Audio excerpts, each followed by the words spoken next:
Oh, light above. I need a drink.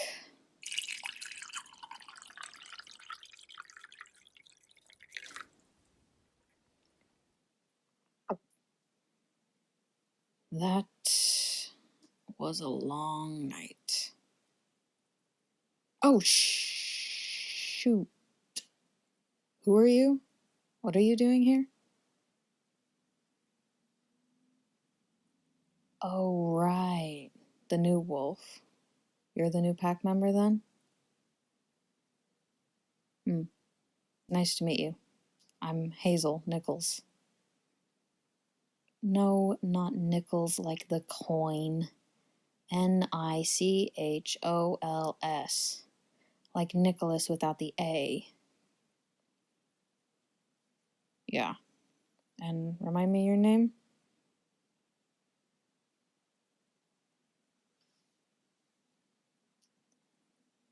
Well, of course Alpha Shaddix already told it to me, but this is polite. I'm working on being more polite.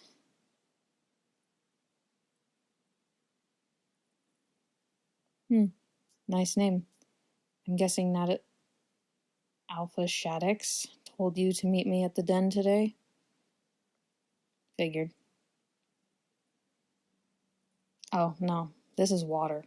I don't drink alcohol. Bad past experiences. Story for another time. Alpha Shaddix mentioned last night that I'm supposed to teach you a little more about being a werewolf, right? Great. Can I come sit near you?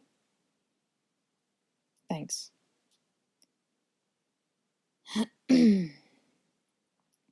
All right.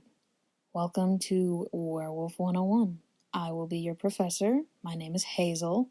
Take some notes because this is all going to be on the test. What? No, there's not actually going to be a test. First thing to know about me is that I am a sarcastic, tough love kind of gal. If I seem abrasive, I'm sorry. It's what's kept me alive for 8 years, so I stick with it. Anyway, so, lesson number 1, the bite. Lycanthropy is a curse.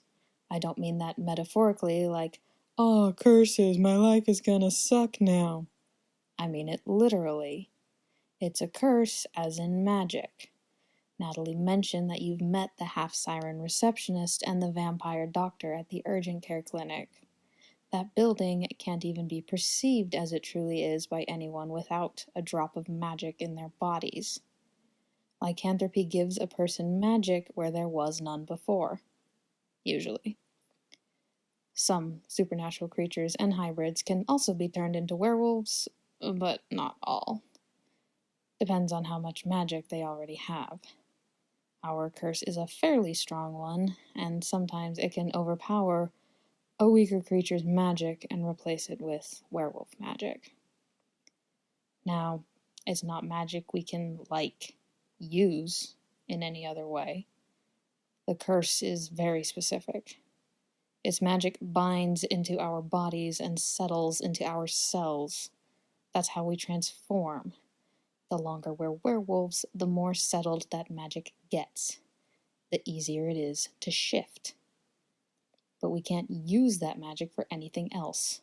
I can't use the magic forced upon me to sing and enchant someone into believing they're in love with me, like a siren or a mermaid or a fae can.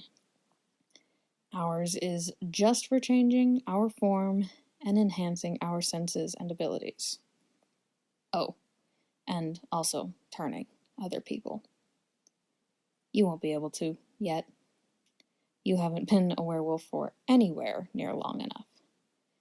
It often takes a couple years for that particular piece of the curse to settle in. Some supernatural scholars believe that's for population control. Newer werewolves are more likely to get hunted before they can turn others if they're not careful, which stops new turns from feeling bad for themselves and impulsively turning people they care about in order to be miserable together or something. Oh, trust me, it's happened. Some people adjust to the curse better than others by the time that particular power comes along. Turning others, as I'm sure you know, requires a bite. Some people think the curse is transmitted through saliva getting into the bloodstream, but they're wrong. If you get werewolf saliva into an open wound, that will not cause the curse to take hold. The curse is stipulated to be passed on through the act of the bite itself. Lesson number 2. Packs. Real wolves out in the wild are pack hunters. Werewolves pretty much are too. We function better in numbers. Alpha Shaddix and I went hunting last night together because we're more effective in numbers. We can both hold our own in a fight alone, but put us together, and any lone wolf is doomed. We tracked down that rust-colored wolf that turned you and chased them. Unfortunately, they realized it before we could pounce, and turned tail and ran like a little coward. We chased them to Storm Harbor territory, and Natalie let the Storm Harbor Alpha, Winifred, know that if that wolf is a member of the Storm Harbor pack and seen in our territory again, she'll rip them to shreds.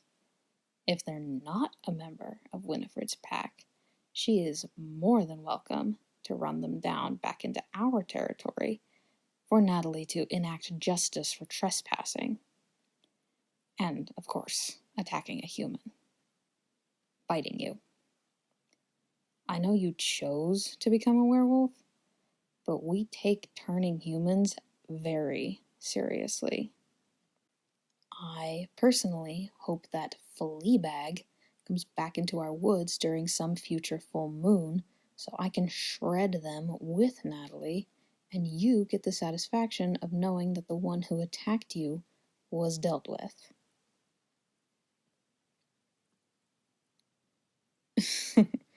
Oh no, you're not ready to learn to hunt like that yet. This coming full moon, I will, of course, begin teaching you. The rest of us, apart from Alpha Shaddix and Poppy, had no choice but to learn to hunt the hard way. You came into the fold at a lucky time to reduce the amount of suffering you'll be going through learning to adjust to a wolf form. If we find that wolf in the next couple months, maybe Natalie will let you join the fight. And don't get any ideas about disobeying her. She's a nice person and genuinely caring, but she's the alpha for a reason. Not just because she's been a werewolf the longest and grew up surrounded by werewolves, so she's more experienced. That's the reason the rest of the Alpha's alliance will give you if you ask. But the truth is that she's terrifying when she wants to be.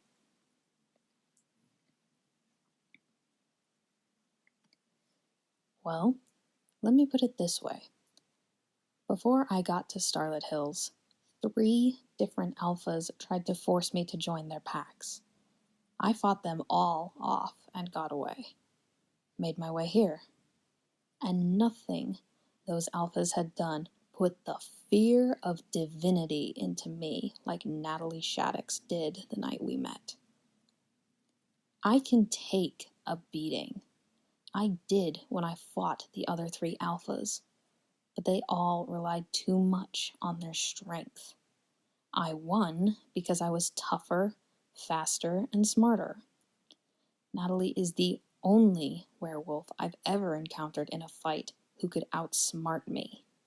I'm not saying the other alphas were stupid by any means, but with the others I could always find a weakness to exploit or an opening to take. When Natalie ran me down for being on her territory, she had none of those openings. I've been sparring with her for years, and I still can barely hold my own against her. She doesn't order us around much. That's not who she is. But if she gives you a direct order to stay out of something because she thinks it's what's best for you and the pack as a whole, You'd better stay out of it. The rest of us respect her as our alpha to follow her orders. We know she has our best interests and safety in mind. And I'm not trying to make you resent her before you even really get to know her. But you need to understand how this works. The night I met her, she slammed me into the ground in one move before I could even defend myself. It was winter. The full moon was making the snow shine bright, and she chased me down through the woods for several miles before throwing me down with her teeth at my throat. When I tell you that a massive black wolf snarling at your weak spot would terrify even brave, reckless idiots like me, I mean it. You saw her eyes when you met her, didn't you? They're not brown. They're gold. They're the same in wolf form. A pitch black wolf with gold eyes and sharp teeth. After chasing me as far as she did through the cold, she was literally steaming from her body heat and the sweat. When that steam hit the moonlight, she looked like a ghost. Some wolf spirit defending the area. A hellhound from my nightmares. I fought and beat 3 alphas before I met her, and I still would rather never fight her for real again. So, if and when we find the wolf who turned you, if she tells you to stay out of the fight, stay out of the fight. Hopefully, she'll have earned your respect as your alpha by then, as she has the rest of us. But if you're still on the fence at that point, I'm warning you now. Don't disobey direct orders from your alpha, especially not her. She will always treat you with respect and believes that her position is to serve us more than we serve her. That's why the rest of us find her orders worthy of following. And my job as her beta is to bring you up to speed on what our pack is like and werewolf expectations in general. Alpha's orders need to be obeyed when they're direct. Moving on. Lesson 3, Genetics. When someone like Natalie is born a werewolf, she genetically takes after her parents' wolf forms as well as their physical features. Natalie's wolf form is much larger than the average female werewolf because she is from 2 powerful werewolf lineages. The rest of us experience it differently. It's not technically genetics, but we call it genetics because we tend to take on the traits of the wolf form of the person who turned us. I was turned by a wolf with a gray pelt. As such, it tracks that mine is also gray. Now, mine actually has a bit of black flecked into my fur, whereas the wolf I was turned by had a lot more tan, but the majority of my pelt is gray. There are, of course, recessive genes, for lack of a better term, that can express instead, but most likely your wolf form will be rust-colored, like the one who turned you. You don't have enough of the curse in your body right now to transform between full moons. That'll come later. So this upcoming full moon will be the only way to tell. And by the way, when I say wolf form, I mean we transform into giant wolves. None of that weird third Harry Potter movie whatever with the long limbs and emaciated body. No, we are full-on quadrupedal wolves that fully look like someone just scaled up a photo of a normal wolf with a computer. On to lesson 4, which is tied to lesson 3, changes. you're gonna start experiencing them. Welcome back to puberty, fuzzball. Time for you to figure out your body all over again. You're gonna get stronger than average and faster than average in human form, and your senses are about to get a whole lot more sensitive, all of which will speed up your reflexes. In wolf form, all those changes are exponentially enhanced. Natalie and I will do our best to help you adjust, but be prepared to accidentally tear the shower curtain rod down because you moved it out of the way too fast and too strong. You might rip off a couple doorknobs, or break your alarm clock like that one scene from that one Spider-Man movie that came out like 10 years ago. Also, werewolves run hot, and our metabolisms burn faster than a normal human's. Get used to being hungry a lot more often and faster. For pack parties, we tend to order 10 to 15 pizzas because there's about 10 of us and we can each put away a whole pizza or more on our own. In a similar vein, hydration is more important now than it ever was before. I highly recommend drinking lots of water, and even if I sound sarcastic when I say that, I promise you I am not. Water, sports drinks that replenish your electrolytes, literally anything that provides adequate hydration. You're going to need a lot of it. And for lesson 5, your pack, specifically. The pack information packet you got from the clinic has Alpha Shaddix's contact information, and that's it. Here is a page of the names and phone numbers of the rest of the pack. Once I finish this brief rundown, I'm adding you to the pack group chat. I'd also highly recommend you get a Discord account if you don't already have one, because we use our pack's Discord server to keep organized. We're one of the smallest packs in the region, but that's no excuse not to maintain order among the wolves. The normal texting group chat is, admittedly, mostly for memes and announcements. So put these contacts into your phone and don't hesitate to reach out to all of us. Being a pack makes us family, by choice rather than blood. We're here to support each other. We help however we can. It's Natalie's job as Alpha to serve, guide, lead, and support us. But that doesn't mean we can't be there for each other too. As someone who was a lone wolf for a good many years before I found Natalie here, I can say from experience that being in this pack has done wonders for me. And I'm grateful every day that these people are in my life. So, any questions?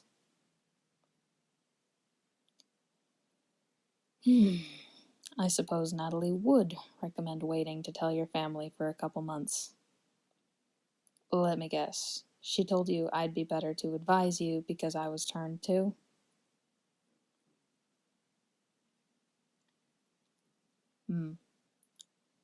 Well, technically, she's right.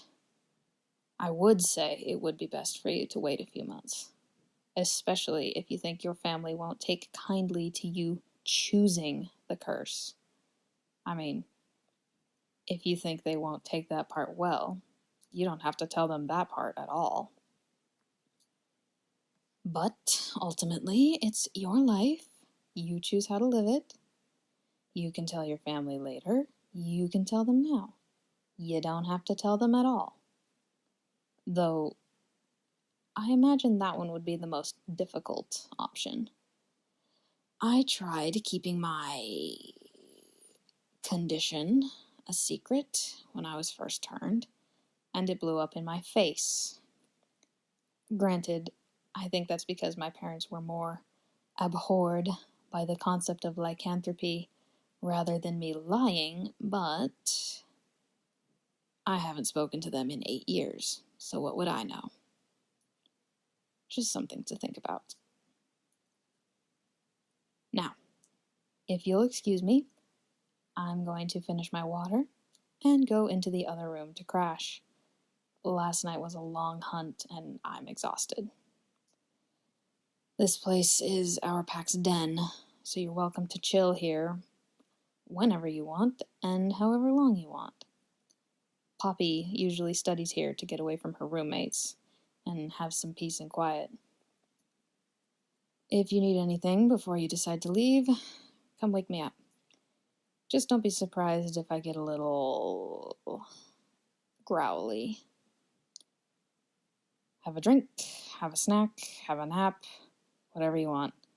If you're planning on sticking around here, I'll be in the other room. And I don't care that it's 9 a.m. Good night.